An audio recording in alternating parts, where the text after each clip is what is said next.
সবাইকে বঙ্গটেক 360 পক্ষ থেকে স্বাগতম জানাচ্ছি। আর এই মুহূর্তে যারা আমার ভিডিওটি দেখছেন তাদের সবাইকে শুভেচ্ছা এবং আসসালামু আলাইকুম। আশা করি আপনারা সবাই খুব ভালো আছেন। ফ্রেন্ডস, সাতোশি কোরের KYC স্টেজটা নিয়ে কথা বলতে চাই। আপনারা যারা সাতোশি মাইনিংয়ে কাজ করছেন তাদের মধ্যে হচ্ছে যারা শুরুতে জয়েন করেছিলেন সাতোশি মাইনিং অ্যাপের মধ্যে, তখন কিন্তু আমরা KYC করেই কিন্তু সবাই এখানে মাইনিংটা শুরু করেছি। সো সেখানে KYC সিস্টেমটা ছিল একরকম, বাট রিসেন্টলি এসে কিন্তু তারা KYC সিস্টেমটা একটু পরিবর্তন এনেছে। সো প্রথমত যখন আমরা সাতোশি করে জয়েন করেছিলাম আজ থেকে আরও 8-10 মাস আগে, তখন কিন্তু KYC সিস্টেমটা ছিল শুরুতে হচ্ছে আপনার NID কার্ড অথবা পাসপোর্ট অনুসারে ফুল নেম দিতে হতো, তারপর হচ্ছে আপনার NID কার্ড অথবা পাসপোর্টের নাম্বারটা দিতে হতো, এবং সেকেন্ডলি এসে হচ্ছে আপনার ফেস ভেরিফিকেশনটা নিয়েছিল। বাট বর্তমানে কিন্তু আমরা যারা নতুন করে সাতোশি করে জয়েন করছে তারা কিন্তু দেখতে পাচ্ছে শুধুমাত্র আমাদের ফেস ভেরিফিকেশনটা নিলেই কিন্তু আপনার KYCটা হয়ে যাচ্ছে এবং আমরা মাইনিংটা শুরু করে দিতে পারছি। এখানে আপনার নাম অথবা আপনার কোনো NID কার্ডের নাম্বার কোনো কিছু এখানে দিতে হচ্ছে না, এমনটাই বর্তমানে কিন্তু মাইনিংটা শুরু করে দিতে পারছে শুধুমাত্র ফেস ভেরিফিকেশন করে। সো এটার মূলত কারণ হচ্ছে আপনারা জানেন সাতোশি করে কিন্তু তারা হচ্ছে উইথড্র করার সময় কিন্তু একটা KYC স্টেজ নিতে পারে, সেটা আমরা আগে থেকে অনুমান করতে পেরেছি। এবং আপনারা জানেন যে সাতোশিতে কিন্তু আপনাদের শুরুতে যে ডকুমেন্টসটা আপনারা দিয়েছিলেন, আপনার নাম এবং NID কার্ডের নাম্বার সহকারে আপনি যে ডকুমেন্টসটা দিয়েছেন, সেই ডকুমেন্টসটা পরবর্তীতে হয়তো আপনার তারা আবার সেটা প্রুফনেসের জন্য আবার চাইতে পারে। সো এটা আরেকটু শিওর হয়ে গিয়েছিলাম সেই কারণে, যেটা হচ্ছে রিসেন্টলি আমাদের KYC যে সিস্টেমটা শুধুমাত্র ফেস ভেরিফিকেশান করেই কিন্তু হচ্ছে তারা KYCটা করেই কিন্তু মাইনিংটা শুরু করার সুযোগ। এখানে অনেকেরই প্রশ্ন করতে পারেন যে এখানে আমার NID কার্ড নাম্বার এবং হচ্ছে আমার নামের কোনো মিল ছাড়াই শুধুমাত্র ফেস ভেরিফিকেশান করে KYCটা করে নিচ্ছে। সো আমি কবে নাগাদ আমার হচ্ছে NID কার্ডের প্রুফনেসটা দেবো? সো আমার মনে হচ্ছে যে যখন সাতোশি মেইনেটটা চলে আসবে, যখন উইথড্রটা অ্যাভেলেবেল হয়ে যাবে, তখন হচ্ছে আমাদের KYCর সেকেন্ড স্টেজটা আমাদের হতে পারে। সেটা হচ্ছে আপনার আমি আপনাদেরকে মোবাইল স্ক্রিনে একটা ছবি দেখাচ্ছি, আপনারা হয়তো ইতিমধ্যে ছবিটা হয়তো বিভিন্ন সোশ্যাল মিডিয়াতে দেখতে পাচ্ছেন।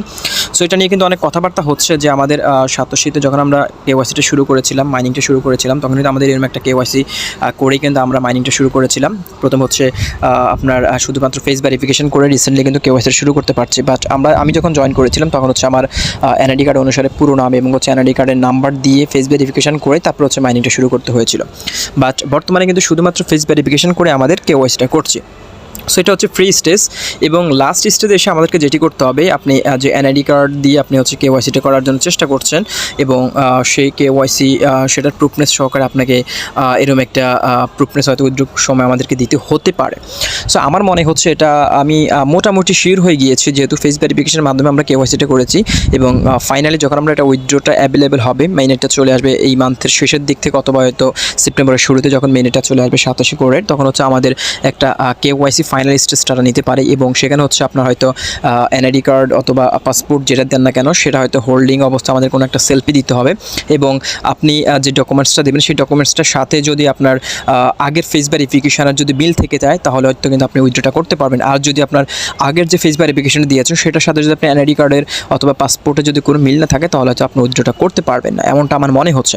সো যারা ফেস ভেরিফিকেশন করে কোর মাইনিংটা শুরু করেছেন, আমি তাদেরকে বলবো আপনার NID কার্ড অথবা জন্ম নিবন্ধন যে কোনো একটা ডকুমেন্টস অথবা পাসপোর্ট যে কোনো ডকুমেন্টস আপনি সাথে নিয়ে রাখবেন, কারণ যখন উইথড্রটা অ্যাভেলেবেল হবে তখন হয়তো আপনার ফাইনাল স্টেজ আপনার KYCটা করতে হতে পারে। কারণ যে কোনো একটা ডকুমেন্টস তারা অবশ্যই নেবে, সেই ডকুমেন্টস ছাড়া আপনাকে তারা KYCটা দেবে না। কারণ যদি ডকুমেন্টস ছাড়া যদি ফেস ভেরিফিকেশনের মাধ্যমে যদি উইথড্রটা অ্যাভেলেবেল হয়ে যায়, তাহলে কিন্তু এখানে অনেক ধরনের ফ্রডনেসের শিকার হতে পারে। এই কারণে কোম্পানি হয়তো যাচাই বাছাই করে আপনাকে উইথড্রটা দিবে।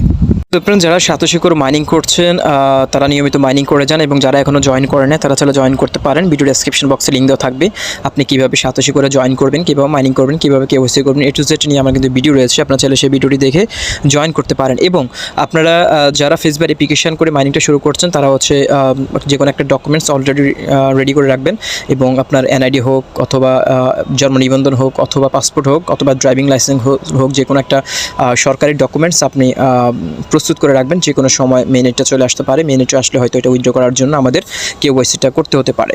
সো ফ্রেন্ডস, এই বিষয়টি মাথায় রাখবেন এবং নিয়মিত মাইনিং করে যাবেন। এবং আমার ফ্রেন্ড সার্কেল অনেকেই কিন্তু আপনারা এখনও ইনঅ্যাক্টিভ অবস্থা রয়েছেন এবং অনেকের অ্যাকাউন্ট সাসপেন্ডেড হয়ে গিয়েছে। সো আমি আপনাদেরকে সাজেস্ট করব, আপনারা যারা নিয়মিত অ্যাকাউন্ট অ্যাক্টিভ রয়েছে তারা নিয়মিত মাইনিং করে দেন, কোনো রকম এখানে হেলামি করবেন না। কারণ আপনারা জানেন 12 ডিসেম্বর 2022 কিন্তু এটার মাইনিংটা পূর্ণাঙ্গভাবে শেষ হয়ে যাবে। আপনি চাইলে মোবাইল মাইনিংয়ের মাধ্যমে আর অংশগ্রহণ করতে পারবেন না।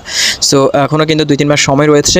যারা সিরিয়াসলি মাইনিং করছেন তারা সিরিয়াসলি মাইনিং করে দেন, কোনো রকম এখানে অলসতা করবেন না। কারণ এর একটা কয়েনের দাম কী পরিমাণ হতে পারে তারা এখন কেউ অনুমান করতে পারছে না। সো অবশ্যই মেইননেটের জন্য অপেক্ষা করবো এবং মেইননেটের মধ্যে কিন্তু একটা ভ্যালু ধরা হবে এই কয়েনটার। ওই কয়েনটার ভ্যালু ধরা হলেই কিন্তু তখন আমরা এই কয়েনটা চাইলে সোয়াপ করে ইউএসডিতে কনভার্ট করে নিতে পারবো। সো ফ্রেন্ডস, অবশ্যই নিয়মিত মাইনিং করে যাবেন, কোনো রকম অলসতা করবেন না এবং যারা জয়েন করেন না চাইলে জয়েন করতে পারেন। সো ফ্রেন্ডস, ভালো থাকুন, সুস্থ থাকুন। দেখা হচ্ছে পরবর্তী ভিডিওতে BTCs সাতোশির নতুন কোনো আপডেট নিয়ে। আল্লাহ হাফেজ।